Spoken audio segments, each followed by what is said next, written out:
mbajtjen e fjalimeve.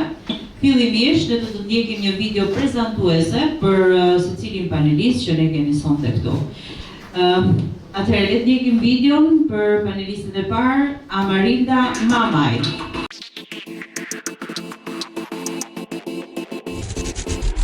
Amarilda Mamaj, punonjëse sociale me angazhim aktiv në fusha sociale dhe komunitare, e përkushtuar ndaj mbështetjes së grupeve në nevojë, aktiviste në kuadër të United Nations, e angazhuar në nisma që lidhen me zhvillimin social dhe bashkëpunimin ndërkombëtar, e përfshirë në mënyrë aktive në mbrojtjen dhe promovimin e të drejtave të njerëzit, duke kontribuar në ndërgjegjësimin dhe fuqizimin e komuniteteve.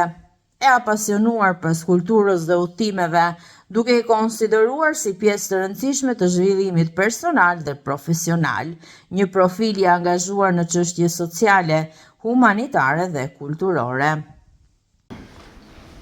Kënaqësi që jam këtu mes jush, të nderuar përfaqësues të institucioneve, të administratës, të organizatave kombëtare dhe ndërkombëtare, nderuar Aldo, shumë faleminderit që organizove këtë delegacion, zonja dhe zotrinj.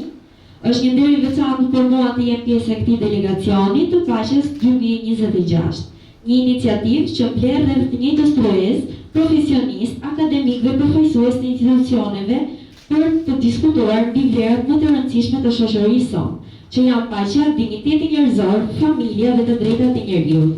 Në fillim të fjalës time, dëshiroj të shpreh një mirënjohje të sinqertë për presidentin e shoqatës Neçat Aldo Sullullari. Ju lutem një duar trokitje.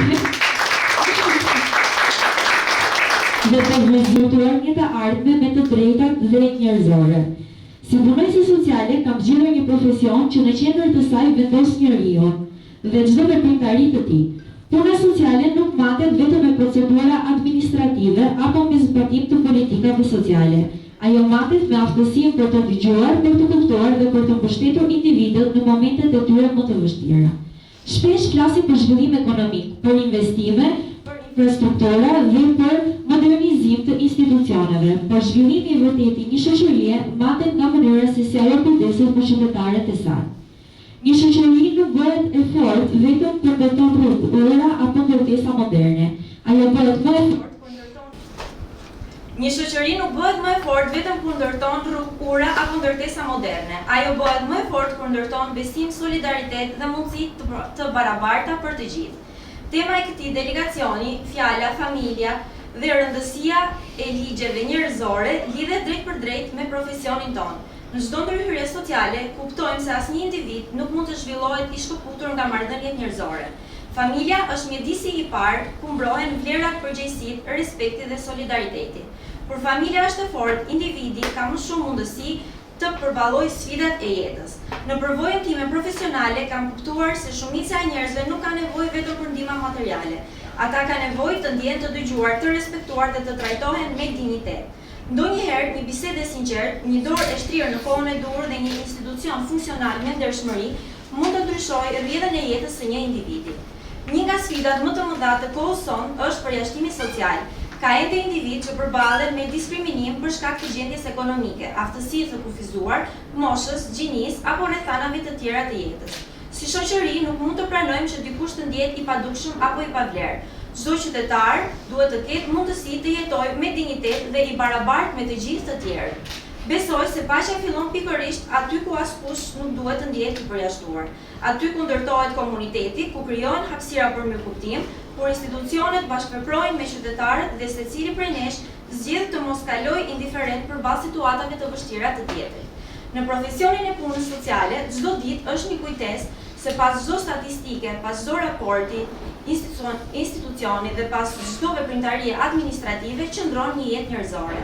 Shpesh flasim për numra që përfaqësojnë grupe të caktuara vulnerable të cilat kanë probleme, që mund të jenë familje me nevojë, fëmijë të pambrojtur, të moshuar apo të vetmuar. Por gjithsesi, këta nuk duhet të ngelen vetëm statistika, por duhet të kuptojnë që janë jetë njerëzore me histori, me ëndra, shqetësime dhe kanë të drejtë legjitime për të jetuar me dinjitet. Një nga mësimet më të rëndësishme që kam mësuar gjatë përvojës time profesionale është se askush nuk duhet të ndjehet i vetmuar përballë vështirësive të jetës.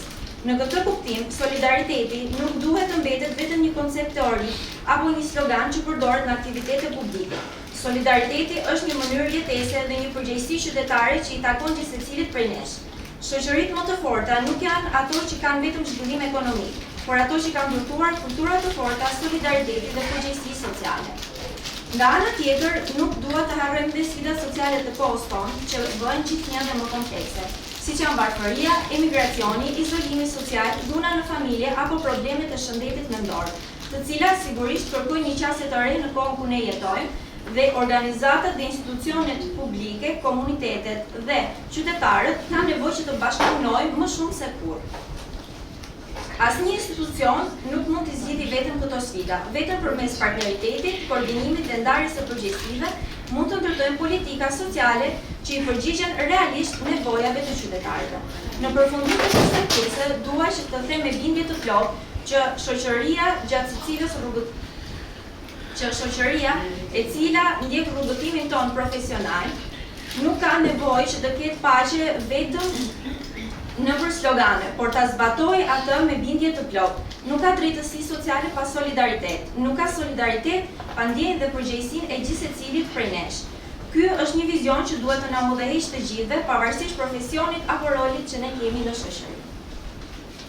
Faleminderit.